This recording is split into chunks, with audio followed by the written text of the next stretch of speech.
여러분 안녕하십니까? 정희철 목사입니다. 반갑습니다. 건강하시죠? 자, 오늘은 칼빈과 종교개혁자 칼빈과 회심 준비, 이 회개 준비가 아닙니다. 회심 준비. 사람이 깨닫고 자기의 상태를 발견해 가면서 자기를 구원하기 위하여 그리스도를 찾아가는 과정이 회심이라고 합니다. 그래서 자기가 언제 예수 그리스도가 나의 구세주라는 걸 확실히 깨닫고 믿었어요. 그러면은 내가 그때 회심되었다. 이렇게 말을 하는 겁니다. 그러니까 이 회심이라는 개념은 조금 좋지가 않습니다. 우리는 회개, 성경에도 보면 처음에 예수님 믿고 구원받는 것을 생명 얻는 회개 이렇게 말을 해요. 생명 얻는 회개.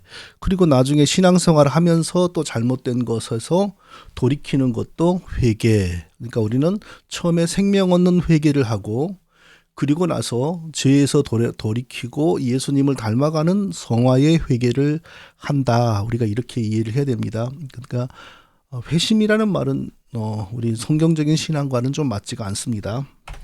자, 회심 준비론에 아주 기본적인 여러 종류의 회심 준비 사상이 있는데요. 가장 기본이 되는 공통적인 전제가 있습니다. 뭐냐 하면요. 사람이 하나님의 은혜로 영적인 생명을 가지기 전에, 그러니까 생명 얻는 회개가 이루어지기 전에 사람의 영적인 능력이 살아 있어서 오메 내가 이대로 살면 지옥 가겠네 이런 걸 느끼고 그러면 내가 지옥 가지 않으려면 예수 그리스도를 믿어야 되겠구나 이런 것을 깨닫고 내가 정말 예수님 없이는 벌레만도 못한 지옥불에 뗄감이구나 이걸 자각하고 이제 이런 능력이 있다라는 거예요. 모든 그 회심 준비에 여러 유형이 있는데 공통적인 것은 바로 인간에게 있다 이거예요. 있다. 구원을 위해서 내가 뭔가를 스스로 할 수 있는 능력이 있다. 뭔 자가 아니라 뭔 가죠. 오타네요. 그러니까 뭐 조금은 정도의 차이는 있어요. 어떤 회심 준비 사상은 처음부터 인간에게 있다. 또 어떤 회심 준비 사상에는 어떤 자극이 들어가거나 어떤 동인이 들어갔을 때 아니면 심지어 뭐 뺨을 한 대 맞는다거나 뭔가 자극이 있고 뭔가 인풋이 있을 때 인간의 영적인 기능이 살아나서 스스로 예수님을 찾아가는 길을 가게 된다. 이게 뭐 뺨은 이것은 제가 하나 예를 드는 거고요. 그것은 그런 이론은 없어요. 또 오해하시면 안 됩니다. 진짜 그러니까 이걸 회심 준비는 사람이 하나님의 은혜로 살아나기 전에 영적으로 살아나기 전에 스스로 내가 죽었구나 하는 걸 느끼고 살 길은 예수구나 하는 걸 느끼는 능력이 있다 이거예요. 그래서 그러면은 이제 그런 회심 준비 신앙을 주장하는 대표적인 5가지를 제가 소개하겠습니다. 첫째로는 펠라기안 신학, 펠라기안 주의입니다. 펠라기안이라고 하는 그 초대교회 말에 한 신학자에게서 유래된 거죠. 그러니까 이것은 무슨 펠라기안 종파, 펠라기안 교파 뭐 이런 것을 만들진 않았는데 이제 광범위한 영향력을 행사했죠. 여기는 태어날 때부터 사람이 전적으로 타락한 게 아니었다. 전적으로 무능한 게 아니었다. 이걸 주장을 했어요. 전적으로 타락했다 이 말은요. 사람이 뭐 지정의 모든 영역이 다 타락했다 이 말이고요. 전적으로 무능하다. 전적 무능이라는 말은 뭐 물론 길가에 가다가 뱀이 개구리를 잡아먹는 걸 보면 사람이 저 징그러운 거 본성적으로 뱀이 나빠 뭐 이런 생각도 하게 되고요. 강자가 약자를 괴롭히면 또 저거 나빠. 그러니까 이런 능력은 있다고 인정을 해요. 휴지도 줍고 가난한 사람을 돕고. 그런데 자기의 구원을 위해서 뭔가를 해야 하겠다라는 창조주 하나님을 위해서 내가 기뻐하시는 일을 해야 되겠다. 이런 영적인 부분에 대해서는 완전히 무능력하다. 이게 전적 무능입니다. 전적 타락은 인간의 여러 영역이 다 타락했다 이 뜻이고요. 그러니까 펠라기안주의는 영적, 전적 무능, 전적 타락을 믿지를 않아요. 그러니까 가르쳐주면 너가 지옥 갈 거야. 예수 믿으면 너 천국 갈 거야 라고 가르쳐주면 다 거기에 반응해서 스스로 자기의 길을 정할 수 있는 능력이 있다. 그러니까 그것도 회심 준비론의 일종이죠. 이미 자기가 인간이 지옥 간다라고 하는 것도 느끼고 천국 가려면 이래야 된다는 것도 깨달아서 스스로 찾아갈 수 있다고 하니까 그것도 회심 준비론이죠. 천주교는 펠라기안주의가 조금 약화됐습니다. 그래서 반펠라기안, 세미펠라기안이라고 해요. 천주교 신앙을. 천주교 신앙은 이제 인간이 자연적으로 저절로 회심 준비를 한다고 가르치지는 않고요. 하나님이 언제 주시는지는 저는 모르겠어요. 근데 모든 인류에게 초기 도움의 은총이라고 하는 것을 베푸신다고 해요. 언제 오는지 몰라요. 근데 그 도움의 은총이 오면, 그러니까 뭐 태어날 때 오는지 살다가 한 10살 돼서 오는지 그건 모르겠어요. 그 초기 도움의 은총이 오면 사람이 그 은총으로 말미암아 내가 죽은 죄인이구나. 이대로 가면 지옥에 가야 되는구나. 자각하고 그러면 내가 살 길은 예수님 믿는 거구나. 깨닫고 예수님을 선택할 수 있는 능력과 이성의 어떤 그 자각이 생겨난다.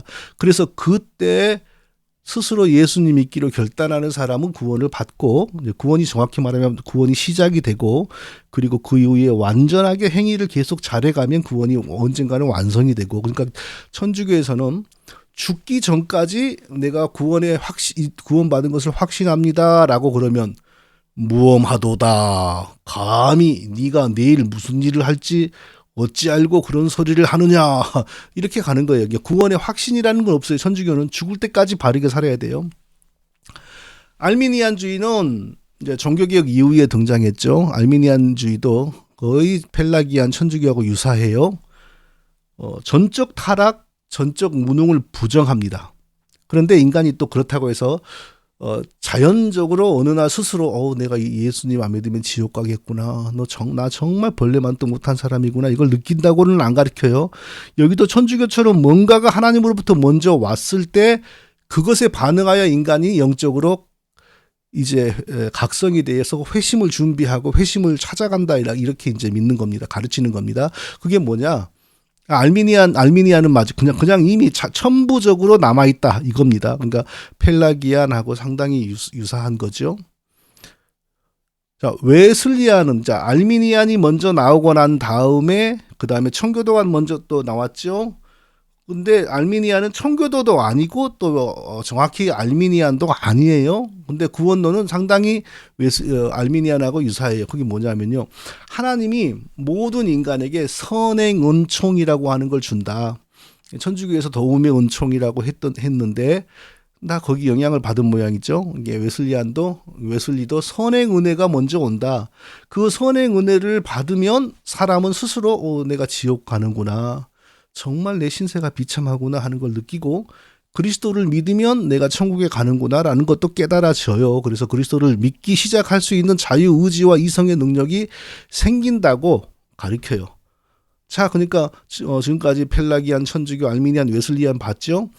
자, 뭐 선행 은총, 초기 도움의 은총, 뭐 이런 게 오기도 하고 안 오기도 하고 또 자연적으로 어찌됐건 간에 그리스도를 믿고 내 영이 살아나기 전에 벌써 내가 나의 구원의 필요성을 느낄 수 있는 능력이 인간에게 있다. 이런 걸 가리켜요.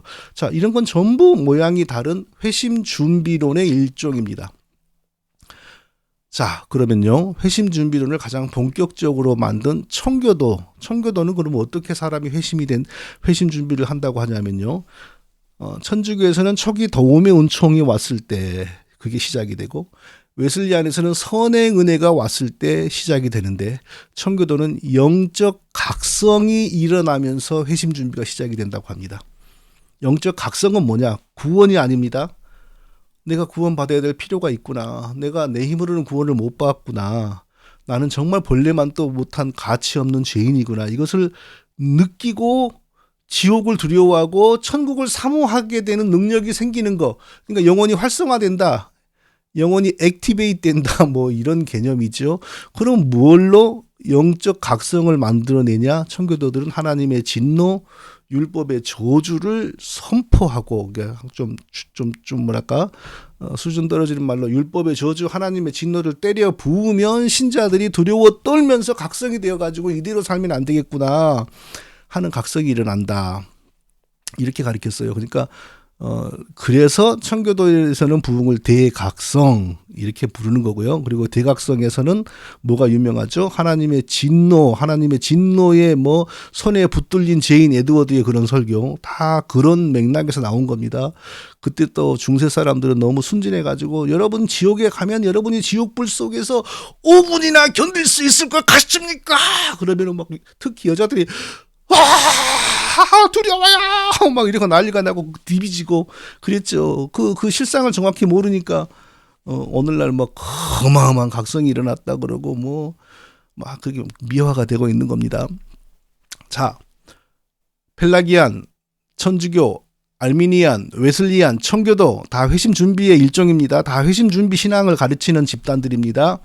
여기에 공통점이 있습니다. 뭡니까? 구원을 받기 위해서는 하나님이 인간에게 요구하는 조건, 역할, 의무가 성취되어야 한다. 하나님이 그냥 예수 믿는 자를 구원하신다. 이 성경의 가르침하고는 같지 않아요.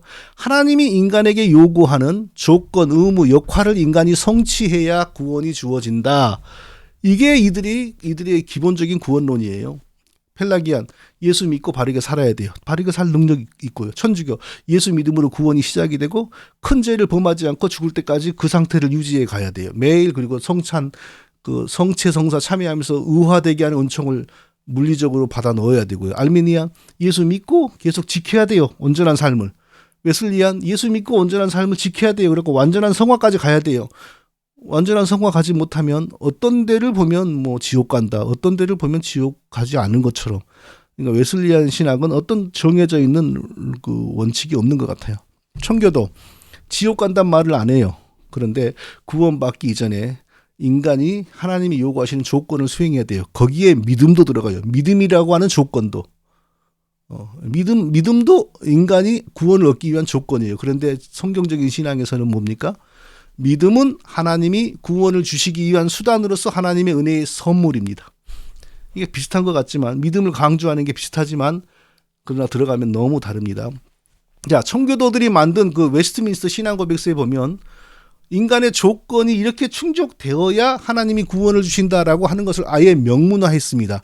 7장 2절의 행위언약 부분을 보면 하나님과 사람이 맺으신 첫 언약은 행위언약이었는데 거기에서 완전한 개인적 순종을 조건으로 아담과 그 안에서 그의 후손들에게 생명이 약속되었다. 완전한 조건을 하나님이 제시하고 뭐요? 순종. 여기서는 나오지 않았지만 그 순종은 율법에 대한 순종. 그때 율법이 있었냐 없었냐? 성경은 말하지 않아요. 율법은 나중에 아브라함 이후에 시내산에서 주어졌죠. 무슨 율법, 무슨 뭐에 대한 순종이라는 게 없어요. 예. 이건 사변이기 때문에 전혀 성경에 근거하지 않는. 그래서 우리가 어서 속히 이런 우리가 중시하는 신앙 고백서에 맞게 성경을 고치는 작업을 대대적으로 해야 돼요. 왜? 우리가 마음이 편하려면. 아니면 이게 성경이 안 맞다. 이렇게 결정을 하든지. 근데 지금 어정쩡한 상황이기 때문에 바빙크를 믿자니 성경이 안 믿어지고 바빙크도 그랬군요. 하나님과 인간이 맺은 첫 언약은 영생의 기회를 주시는 언약이어서 완전히 순종하면 하늘의 구원을 주기로 하나님이 약속하셨다. 이렇게 가르쳤거든요. 그러니까 바빙크를 이단이라고 하자니 거의 우리의 정말 대표가 이단되면 안 되잖아요. 다 이단이 아니라 그 부분이 웨스트민스터 이걸 믿자니 성경은 이런 말이 없는데. 그러니까 뭐 바빙크, 웨스트민스터 이런 것이 좀 더 떳떳해지기 위해서 성경을 고쳐야 돼요. 어서 빨리. 근데 성경을 고치자 그러면 또 사람들이 갸우뚱해요. 성경을 고칠 수 있나? 그럼 성경을 못 고치면 이런 것을 성경에 맞게 고쳐야 되잖아요. 근데 또 그것도 안 해요. 아니 장로교가 어떻게 웨스트민스터 신앙고백을 이야기를 해야 또 이렇게 나와요. 참 신앙생활하기가 어려운 상황입니다. 자, 그러면은 칼빈주의 개혁교회에서 인간의 구원과 인간의 관계는 어떻게 가리키냐? 전적으로 인간은 타락했으므로, 그러니까 지정의 모든 영역이 타락하여 하나님 앞에 제구시를 못하고 또 전적으로 무능했으므로 구원을 향한 어떤 일을 할 수 있는 능력이 없다. 그럼 어떻게 구원을 받냐? 하나님이 창세전에 자기 백성을 미리 택하시고 그리고 그 택한 백성에게 구원의 수단이 되는 그리스도의 복음을 보내요.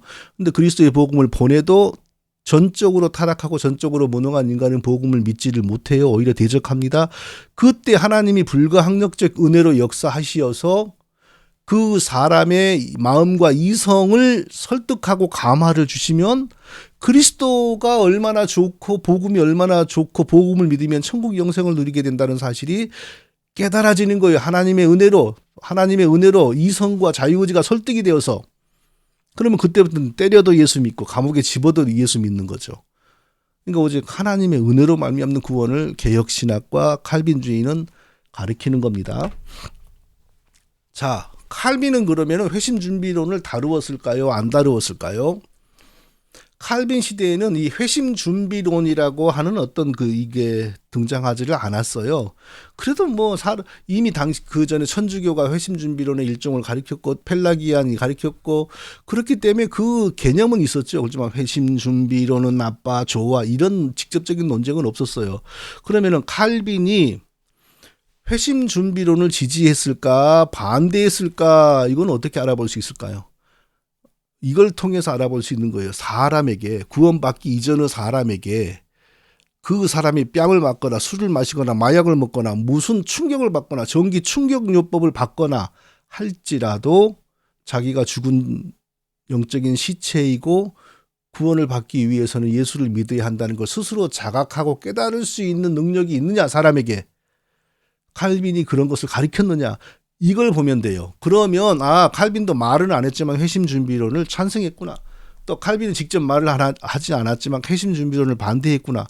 그걸 알 수가 있는 겁니다. 그래서 구원받기 이전에 사람의 영적인 능력을 칼빈이 언급하는 기독교 강요의 몇 구절들을 제가 찾아봤습니다. 자, 2권 2장 27절에서 이렇게 말했어요. 우리의 모든 본성이 죄인이며 따라서 우리는 죄의 멍에를 지고 있다. 그러나 만일 사람 전체가 죄의 세력 하에 있다면 분명 그것은 죄의 중요한 자리인 의지가 필연적으로 가장 든든한 착고로 속박받고 있다는 말이 된다. 그러니까 우리의 본성과 우리의 의지가 죄의 쇠사슬에 결박되어 있어요. 그러면은 자기가 지옥 갈 백성인 사람이라는 걸 깨닫고 슬퍼하는 능력이 있습니까? 없지요. 내가 예수를 믿어서 죄 용서를 받아야 되겠다 하는 생각을 할 수 있습니까? 없지요. 왜? 죄의 본성과 우리의 의지와 본성이 죄에 단단히 결박되어 있기 때문에 불가능한 거죠. 그래서 이런 말을 해요. 사람들이 소위 준비라고 말하는 생각을 일체 버리도록 하라. 그러니까 여기서 직접적으로 준비란 말을 언급했어요. 무슨 준비죠?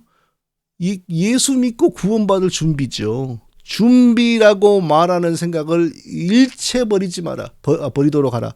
왜? 사람에게는 본성과 의지가 완전히 죄에 결박되어 있기 때문에 자기의 구원을 염려하거나 고민하거나 근심하는 기능이 없어요. 그러니까 구원을 위한 사람의 준비 일체 버려라, 그런 생각, 이렇게 말을 했어요. 이것은 칼빈이 회심준비론을 전혀 지지하지 않는 사람이었다라고 볼 수 있는 거죠. 또 보겠습니다. 의지는 죄의 속박을 받아 노예 상태에 빠졌으므로 선을 행해서 나아갈 수 없으며 더욱이 선에 전력할 수 없다. 이런 움직임은 하나님께로 전향하는 시초가 되며 성경은 이 전향을 전적으로 하나님의 은총에 돌린다. 또 회심준비론 지지하는 사람들은 이거 하나님 은총을 말했지 않느냐. 하나님의 은총이 임하면 하나님께로 전향을 하게 된다. 그러나 칼빈은 중생의 은혜가 오기 전에 사람을 하나님께로 전향시키는 예비 은혜를 말한 적이 없어요. 그건 칼빈의 사상이 아니고 개혁신학의 가르침도 아니지요. 하나님이 불가항력적 은혜로 역사할 때 사람의 의지가 감화되고 설복되어 그리스도를 믿음으로 중생하고 그때부터 예배, 기도, 회개가 시작이 되는 거죠.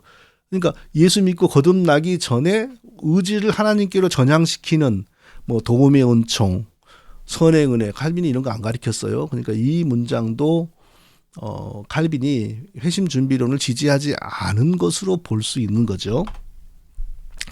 자유를 빼앗긴 의지는 필연적으로 악으로 끌려가거나 인도된다고 말하는 나를 너무 지나치다고 보는 사람이 있다면, 그러니까 우리에게 자유가 있어요. 그러니까 우리 칼빈주의가 인간에게 자유가 없다고 가르치지 않습니다. 자유가 있어요. 근데 그 자유는 뭐냐? 죄 지을 자유만 있는 거예요. 거듭나기 전에. 자기가 구원받기 위한 길을 찾아갈 수 있는 자유는 없어요. 그래서 노예 의지론이라고 하지 않습니까? 노예 의지. 우리는 의지가 있어요. 근데 그 의지는 언제나 죄 짓고 하나님을 대적하는 쪽으로만 작동을 해요. 거듭나기 전에. 그러나 성령으로 거듭나고 나면 의지가 이제 새로워지기 때문에 하나님을 위한 선을 하게 되죠. 그래서 거듭나기 전에 자유를 빼앗긴 의지는 필연적으로 악으로 끌려가거나 인도된다라고 말하는 나를 너무 지나치다고 보는 사람이 있다면 그게 더 이상한 거다. 칼빈이 지금 이렇게 말을 하는 겁니다. 그러니까 이 문장도 회심 준비로는 칼빈과 안 맞다. 왜? 자유를 빼앗겨서 의지가 죄에 노예되어 있는데 뭔 사람이 구원받기 전에 구원을 위하여 고민하고 근심하고 찾아간다는 것이냐. 이렇게 해석할 수 있는 거죠.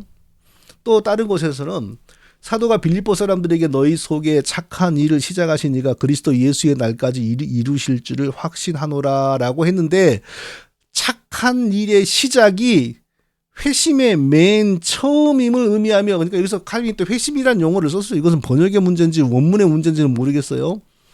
사실 다른 데서 보면은 칼빈은 또 다 회개라 그래요. 생명 얻는 회개. 그러니까 처음 예수 믿는 것도 회개다라고 가르쳐요. 다른 데서는. 근데 여기서는 또 회심이라고 했는데 이게 번역의 문제일 가능성이 좀 높다고 봅니다. 그러니까 너희 속에 착한 일을 시작하신 이가, 여기서 말하는 이 착한 일이 하나님께로 돌아가는 구원의 시작이라고 보는 겁니다. 근데 그 착한 일을 시작을 누가 했다는 거예요? 하나님이 했다는 거죠. 사람이 스스로 한 게 아니고. 그러니까 회심 준비로라고 반대가 되는 거죠. 사람은 구원받기 전에 스스로 하나님을 향하죠. 예. 율법을 전하여서 뭘 해가지고 도움의 은총을 받아서 선행 은혜를 받아서. 그러니까 칼빈의 이 말이 더 정확하죠. 보다 정확히 말한다면 우리의 마음이 의를 향하도록 기울이고 다시 형성하여 인도하신다. 하나님이 우리의 마음이 하나님과 구원을 향하도록 만들어서 우리를 인도하신다. 그러니까 하나님이 예수 믿게 만든다는 거지요. 하나님이 예수 믿게 만드는 은혜가 오기 전에 사람이 예수님에 대해서 고민하고 이대로 살다가 죽으면 지옥 갈 텐데 근심하고 이런 거 없다는 거죠. 이미 우리가 예수님을 향하는 마음이 생겼을 때는 하나님이 이미 역사하셔서 구원을 주시기 위하여, 물론 그 과정이 얼마나 가다가 예수를 믿는지 그거 모르겠어요. 근데 이것은 예수님을 향하여 마음이 돌아서면 이미 그거 구원받는 거 아니에요? 예수님이 내 구주니까 내가 믿어야지 하는 마음이 오면은 이미 구원받은 거죠. 또 거기서 뭘 더 해야지 구원을 받습니까? 그리고 그때부터 성화가 나타나므로 저 사람이 정말 구원받았구나라고 이제 확증이 되는 거고요. 사람의 처음 본성에 속한 것은 사람이 전향할 때 완전히 남아있기 때문이다. 나는 또한 의지가 새로 창조된다고 말한다. 의지가 새로 창조된다.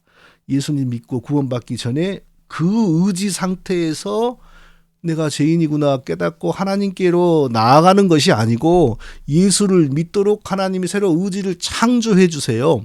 그러니까 의지가 새로 창조되는 것과 예수님 믿는 것은 동일 사건이거나 거의 동시에 벌어지는 일이겠죠. 1년 전에 의지를 새로 창조해가지고 1년 동안 내내 예수님을 찾아다니다가 1년 후에 예수님을 믿고 구원받는다 그러면 회심 준비론이고, 의지가 새로 창조되면 이미 중생 아닙니까? 이것이. 예수님 믿음과 동시에 의지가 새로 창조된 악한 의지가 선한 의지로 바뀌는 거죠. 그전에는 온통 악한 의지뿐이었는데. 이것도 억지를 부리면 하나님의 의지를 새로 창조해 주고 창조된 의지로 회심 준비를 해간다, 이렇게 또 억지를 부릴 수 있겠는데, 칼빈에게는 중생케 하시는 하나님의 은혜 전에 예비 은혜의 개념은 칼빈에게 없습니다. 그러니까 그건 억지입니다. 자, 여기도 긴 문장인데 끝에만 읽어보겠습니다. 우리의 구원에 대하여 하나님께 마땅한 찬양을 드릴 뿐 아니라 우리가 구원 사업에 참가했다는 생각을 명백히 배제한다. 자, 칼빈이 조금이라도 인간의 회심 준비론 사상을 가졌다면 우리가 구원에 참여했다는 생각을 명백히 배제한다, 이런 말 안 하죠. 예. 왜 내가 근심하면서 지옥을 두려워하고 죄를 회개하면서 내가 회심되고 구원될 때를 내가 기다리고 사모했다면 내가 구원 사업에 참가했다라는 말을 명백하게 배제한다. 이렇게 말을 못하죠. 예. 참가한 거잖아요. 내가 정말 죄를 회개하면서 청교도처럼 죄를 회개하고 예배드리고 기도하면서 회심될 날을 고대하면서 열심히 교회를 다니다가 드디어 회심의 확신이 왔다면 내가 구원 사역에 참여한 거잖아요. 그러니까 칼빈은 그런 사상이 없었어요. 이것은 마치 구원은 전적으로 하나님께로부터 오는 것이므로 인간에게는 자랑할 점이 조금도 없다. 전적으로 구원이 복음이 내게 전파된 것도 하나님의 은혜, 전파된 복음을 믿도록 역사해 주신 분도 하나님의 은혜. 그러니까 내가 자랑할 것이 없다는 거죠. 자, 그러면은 청교도 회심준비론 이런 것은 도대체 원인이 뭐길래요? 하나님이 나를 그리스도 안에서 다시 살려주기 전에 내가 스스로 고민하며 근심하면서 그리스도를 향하여 찾아가야 된다라고 하는 회심 준비론을 가르치는 그 원인이 뭘까요? 뭘 근거해서 그럴까요? 자, 그들은 구약 성경이나 구약의 율법을 그리고 그 구약과 신약의 관계, 구약의 율법과 예수님의 관계를 구원서정적으로 이해를 합니다. 이게 좀 어려운 말인데 한문인데 또 저도 한문은 못 쓰면서 또 이런 말을 써요. 이게 무슨 말이냐 하면은 사람이 구원을 받는 순서가 이러이러하다라는 게 바로 서정이다. 구원서정이란 말입니다. 뭐냐 하면 구약이 먼저였고 신약이 다음이었던 것처럼 율법이 먼저 오고 나중에 그리스도가 나중에 온 것처럼 순서를 따라야 한다. 구원받기 위해서는 먼저 구약의 신앙을 경험해야 되고 그래서 구약의 율법을 지키면서 내가 율법으로는 구원을 받을 수 없다. 내가 정말 율법 앞에서 보지 죄인이구나라는 걸 깨달아야만 되고 그리고 깨달아서 절망하고 있을 때 예수님이 빛처럼 내게 다가오는 것이다. 근데 구약도 무시하고 율법도 무시하고 갑자기 예수 믿는다 그러면 예수 그리스도답지 못하다. 이게 이들의 주장이에요. 그러니까 바울이 율법이 몽학 선생이 되어 우리를 그리스도에게로 인도했다라고 하지 않았느냐. 지금도 예수 믿고 구원을 받으려면 먼저 율법을 지키면서 율법의 저주를 경험하고 율법을 못 지키는 나의 한심한 능력도 경험을 하고 그래야 그리스도가 나의 그리스도가 되는 것이다. 이게 구원의 순서를 이렇게 지키라는 겁니다. 그런데 이게 바로 오류입니다. 그러면은 쉽게 말해보죠. 십자가 우편입니까? 좌편입니까? 그 강도는 예수님을 믿어서 구원을 받는다고 약속을 받았는데 그 사람이 먼저 구약으로 들어갔다가 그 다음에 내 힘으로는 구원 못 받네. 그리고 예수님을 그 다음에 신약의 예수님 만났습니까? 율법을 막 지키면서 율법의 몽학 선생의 그 가르침을 따라가다가 그리스도를 발견했습니까? 아니잖아요. 십자가 우편에 당신에서 순간적으로 이분은 죽기 1시간 2시간 전에 순간적으로 성령의 은혜로 이분을 믿으면 내가 구원받는구나. 그렇게 해서 구원받지 않습니까? 그러니까 그러면은 구약과 신약의 이 순서적인 관계, 율법과 그리스도의 이 순서적인 관계를 어떻게 이해해야 됩니까? 개인의 구원의 순서로 적용되는 구원 서정적 관점이 아니고 하나님이 우리에게 구원자 예수 그리스도를 보내기 위하여 역사를 이끌어오는 과정에서 구약이 먼저였고 신약이었고 역사를 이끌어오는 과정에서 율법이 먼저였고 그리스도가 먼저였다. 그러니까 구원 역사적 관점에서 이것은 개인에게 적용하는 게 아니에요.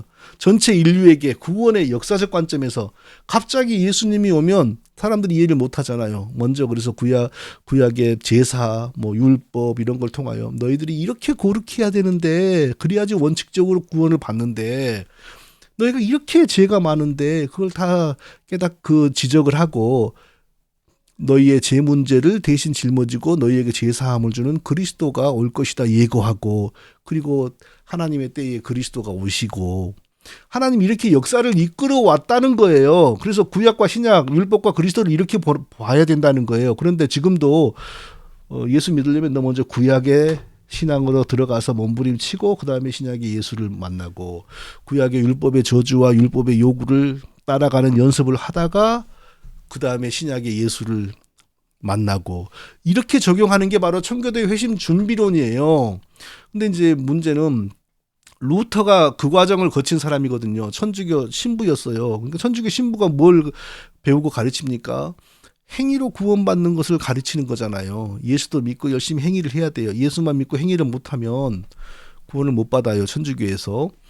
그러니까 루터는 그렇게 진짜 했어요. 뭐 구약의 율법 생활처럼 그렇게 열심히 율법에 선행을 하려고 하다가 어느 순간 이게 아니잖아. 아무리 용을 써도 이걸로는 구원의 확신과 평안이 없네. 그건 뭐야? 구약의 율법의 요구대로 우리의 죄를 짊어지고 죽으신 예수님을 믿음으로 우리가 의롭다 하심을 받는다. 이걸 깨닫고 예수님 믿고 구원을 받은 거예요. 근데 루터는 모든 사람들이 자기처럼 행위로 구원받으려고 용을 쓰다가 절망하고 나서 예수님만 믿으면 되는구나.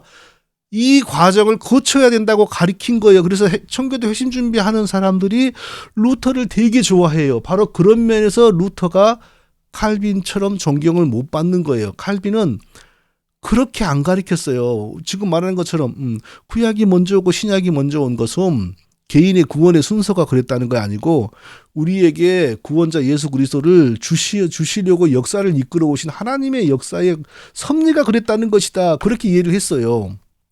그러니까 청교도 회심준비론이 그렇게 그 부분에서 정말 잘못됐다는 걸 우리가 파악을 해야 되고 또 하나가 있어요. 이건 이해를 해야 돼요. 청교도들이 회심준비론을 강조할 때는요. 영국 사람들 중에서 교회에 등지고 사는 사람 아무도 없어요. 오늘날 우리 한국 사람들이 예전에 부모 조상 제사 안 지내고 부모에게 효도하지 않으면 뭐라 그랬어요? 뭐 뿌리 없는 후레자식이라고 그랬잖아요. 마찬가지로 이쪽 동네가 당시에 믿음이 있으나 없으나 교회 등지고 살면 후레자식 취급받은 겁니다. 그러니까 모든 사람들이 결혼식 때 뭐 할 때 다 교회 가요. 세례 받고. 그런데 문제는 정말 구원의 확신을 가지고 사는 사람이 없었다는 거죠.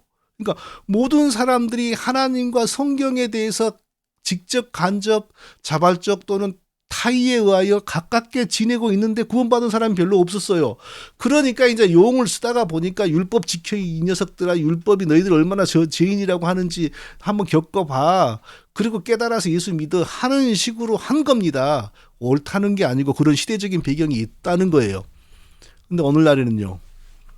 하나님 교회 안 나가면 후레자식 취급받습니까? 오히려 지금은 교회 나가는 사람을 또라이 취급하잖아요. 그러니까 전혀 시대적인 배경도 안 맞아요. 지금 북한에 가서 중국에 가서 시베리아 가서 연해주에 가가지고 율법 지키면서 그리스도의 은혜가 올 때까지 기다려 그러면은 여기 뭐하러 왔어요? 그러고 웃어버리죠. 그러니까 시대적인 배경도 안 맞는 걸 지금 우기는 겁니다. 그런데 또 청교도들이 주장을 하죠. 거봐 성경을 보면 우리의 회심 준비론이 맞는 사례가 나오잖아 하고 이제 꺼내와요. 그게 뭐냐면요. 자, 구약의 하나님을 믿고 경건하게 살던 사람들이 있어요. 근데 그들은 그리스도를 몰랐어요. 그 구약의 하나님을 믿고 유대교의 하나님을 믿고 경건하게 살던 사람이 구원받은 사람인가 구원받지 못한 사람인가에 대한 논란은 여기서 하지 않도록 해요. 그거 복잡하고 커요. 그 문제는 또. 그러니까 어찌됐건 자 대표적인 사람 이방인 고넬료, 루디아. 그들은 구약의 유대교의 하나님을 믿고 경건하게 살았습니다. 그들이 구원을 받았는지 안 받았는지 그거 논의하지 말자고요. 그때 당시. 그런데 그들이 온전한 신앙이 되기 위해서는 예수 그리스도의 복음을 듣고 믿어야 되는 건 분명하지 않습니까? 그러니까 고넬료에게 하나님이 예수 그리스도의 복음을 베드로를 통하여 보내고 루디아에게는 바울을 통하여 보내지 않습니까? 그러니까 마치 청교도들이 주장하는 구약 신앙에서 신약 신앙으로 넘어오는 이 케이스가 말이 돼 보이는 거예요. 그러나 그건 그들이 구약의 하나님을 먼저 믿고 경건하게 살다가 십자가에 달리신 예수님을 나중에 알게 되었기 때문에 그런 흐름이 나온 거죠. 오늘날 한국에서 지금 어디에 구약의 하나님 믿고 경건하게 살다가 십자가에 예수님 믿고 회심하는 사람이 누가 있어요? 여기에 우리 한국에 누가 뭐 유대교 선교사가 있습니까? 누가 있습니까? 그러니까 성경의 그 사람들은 그런 특수한 과정이라고요. 그게 청교도의 회심 준비론의 사례가 될 수 없어요. 성경이 그거 가리키는 거 아니거든요. 자, 결론 내리겠습니다. 오늘 또 이렇게 길어졌네요. 회심준비론을 믿으면요. 반드시 인간은 나의 구원을 위하여 내가 하나님이 요구하는 조건, 자격, 의무를 수행하는데 내가 예수님 믿는 것도 나의 조건과 자격이 되고요. 그리고 심지어는 청교도 회심준비를 잘 따라가면요. 구원받기 위해서 성화돼야 돼요. 아니 구원받기 전에 회개하고 죄를 깨달아는 게 그게 뭐죠? 성화되라는 거예요. 그러나 성경의 가르침에 의하면 그것은 예수 믿고 거듭나고 난 다음에 거듭나는 순간부터 시작이 되는 것이죠. 그러니까 회심 준비론에 쩔이면 사람 심한 말로 또라이 됩니다. 우울증 옵니다. 사람이 얼마나 준비해야 구원을 받을 만한 자격을 갖추면서 하나님께 요구를 할 수 있냐고요. 그러니까 회심 준비론 목회를 에드워드가 열심히 할 때 여러 명의 우울증 환자들이 자살 충동을 느꼈고 실제로 자살한 사람들이 많이 나왔어요. 오늘날에도 교인들에게 계속해서 여러분 다른 교회에서 그냥 예수 믿고 구원받은 사람들 그 신념 버리세요.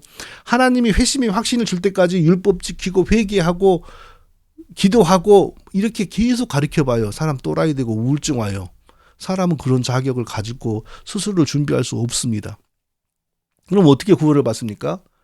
하나님이 창세전에 우리를 택하여 주시고요. 택한 사람이 역사 속에서 나타나게 되고요. 우리가 세상에 오게 되고 그때 하나님의 은혜와 섭리 가운데 복음이 우리에게 전파됩니다. 다 은혜입니다. 복음이 전파되어도 우리는 믿지 못해요. 하나님이 불가항력적인 은혜로 역사하셔서요. 우리의 의지와 우리의 이성을 제약된 의지와 이성을 어루만져 주시고 감화시켜 주시면 예수님이 막 믿는 게 좋아져요. 그래서 막 믿어버리는 거예요. 그러니까 뭐 시어머니가 며느리를 구박해도 막 밤에 기도하러 가고 그런다잖아요. 옛날에 그 간증 들어보면 그렇게 하나님의 은혜가 역사하는 겁니다. 그리고 믿고 구원이 되는 순간부터 성화가 시작이 되고 기도가 나오고 회개가 나오고 예배가 나와요. 그러니까 오늘날 많은 사람들이 나는 구원받기 전부터 기도했어요. 그건 자기 착각이에요. 이미 구원을 받았으니까 기도가 이미 나온 겁니다. 네? 나는 구원받기 전부터 예배 드리고 다녔어요. 그거 착각입니다. 전 구원받지 못한 사람이 물론 아무 생각 없이 따라갈 수도 있겠죠. 초코파이 먹으려고. 그러나 진짜 예배 드렸다면 이미 구원이 되었기 때문에 예배를 드릴 수가 있는 겁니다. 성화가 전혀 없다? 그것은 그 사람이 구원이 없기 때문에 성화가 없는 거예요. 성화가 있으면, 구원을 받으면 그리스도의 십자가의 능력을 적용하는 성령의 역사가 있기 때문에 반드시 크고 작은 성화의 변화는 일어나게 되어 있어요. 하나도 없으면 그 사람에게 구원이 없는 겁니다. 오늘도 긴 시간 또 함께 공부해 주셔서 감사합니다. 회심준비론. 이건 사람의 능력을 가르치는 거짓 복음입니다. 회심준비론 같은 데에 우리가 미혹되지 말고요. 오직 은혜를 따라 복음을 우리에게 전파해 주시고 믿게 해주신 하나님의 은혜를 감사하고 찬송하는 우리 모두가 다 되시기를 예수님의 이름으로 축원드립니다. 다음에 또 뵙겠습니다.